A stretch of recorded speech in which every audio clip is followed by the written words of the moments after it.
হুম। বিসমিল্লাহির রহমান রহিম। দেশে সাম্প্রতিক ঘটনাবলী বিশ্লেষণ। অন্তর্বর্তী সরকারের 6 মাসের ভিতর কত ধরনের ঘটনা যে সংঘটিত হয়েছে তার হিসাব একটু দুরূহ ব্যাপার।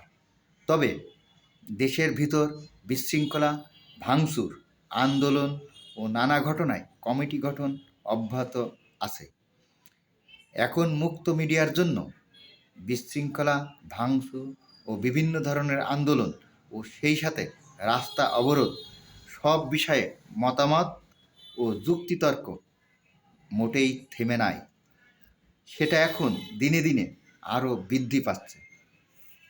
সেই সাথে বিগত ফ্যাসিবাদ সরকারের দুর্নীতি, ব্যাংক ও অর্থনৈতিক খাতে পুকুর চুরি, মূল্যস্ফীতি আমাদের দেশের মানুষকে দুশ্চিন্তায় ফেলেছে।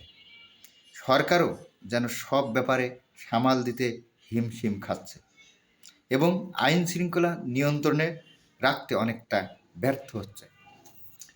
মাঝে মাঝে মনে হয় অন্তর্বর্তী সরকার সেই আগের সংস্কারের কথা বলার সুযোগও হারায় ফেলছে।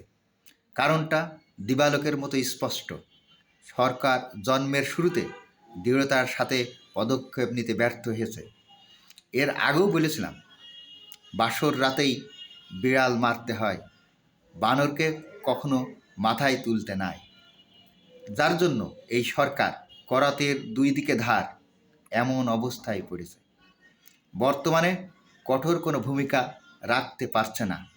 কঠোর হলেও সমালোচনা, আবার নরম হলেও সমালোচনা মুখে পড়ছে।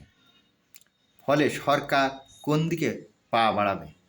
তার সাথে সমন্বয়কদের নতুন রাজনৈতিক দল নিয়ে সমালোচনা তো আছেই। এর জন্য অন্তর্বর্তী সরকারের প্রধান উপদেষ্টা সহ সব উপদেষ্টাই কম বেশি দায়ী। এবার একটু অন্য প্রসঙ্গে আসি।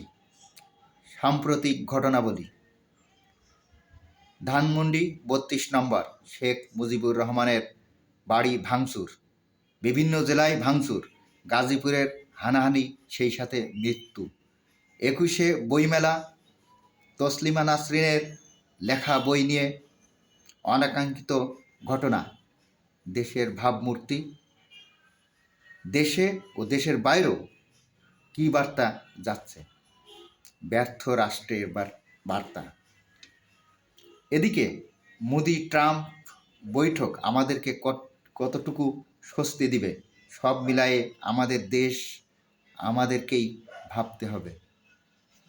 এসব ঘটনাগুলি নিয়ে জঙ্গি রাষ্ট্র হিসাবে দাঁড় করাতে ভারত প্রাণপণ চেষ্টা চালায় যাচ্ছে এবং এই চক্রান্ত এখনও থেমে নাই। প্রকান্তরে শেখ হাসিনা সহ তার দোসরদের বাংলাদেশের ফেরত দেওয়ার ব্যাপারে পুরাপুরি নিশ্চুপ। এসব ঘটনাগুলি সাদামাটা কোনো ঘটনা নয়, এর ভিতর গভীর চক্রান্ত থাকতে পারে এবং আছেও। যার জন্য পূর্বের পলাতক ফ্যাসিবাদী তাদের পরিকল্পনা বাস্তবায়নে সফল হবে। আবার মনে রাখা উচিত, ফ্যাসিবাদের সবাই যে পালায় গেছে এমনটি নয়। দেশের অভ্যন্তরে অনেকেই লুকায় আছে এবং তারা সফল হওয়ার সর্বাত্মক জীবন মরণ চেষ্টা চালাবে।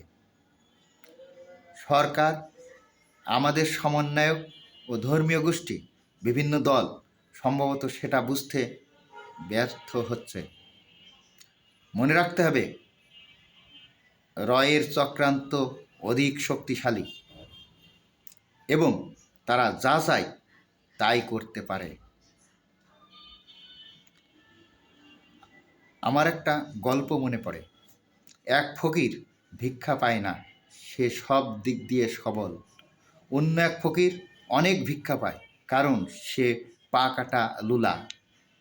সবল ভিক্ষুক একদিন বলল, দাঁড়াও, আমিও ওর চেয়ে অধিক ভিক্ষা পেতে চাই। একদিন তার এক পা ট্রেনের চাকার নিচে দিয়ে জীবন বাজি রেখে কেটে ফেলল। পরে সেও লুলা অবস্থায় অনেক ভিক্ষা পায়। সবল ভিক্ষুক জীবন বাজি রেখে লুলা অবস্থায় সফলতা পেয়েছিল। ফ্যাসিবাদ সরকার পরোক্ষ বা প্রত্যক্ষভাবে ধানমন্ডি ৩২ নম্বর ভেঙে অথবা এর চেয়েও অনেক গর্হিত কাজ করে সফলতা আনার চেষ্টা চালাবে। আপনাদের সেটা বুঝে অগ্রগামী ভূমিকা রাখতে হবে এবং দেশের জনগণকে অধিক সচেতন থাকতে হবে, যেন ৫ই আগস্টের বিজয় হাতছাড়া না হয়।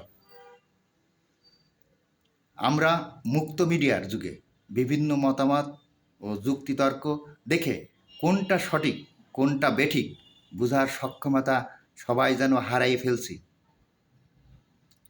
একমাত্র সঠিক খবর ও চক্রান্তের ব্যাপারে সৃষ্টিকর্তাই ভালো জানেন। আল্লাহ আমাদের দেশকে রক্ষা করুক। আজ এ পর্যন্তই। আল্লাহ হাফেজ।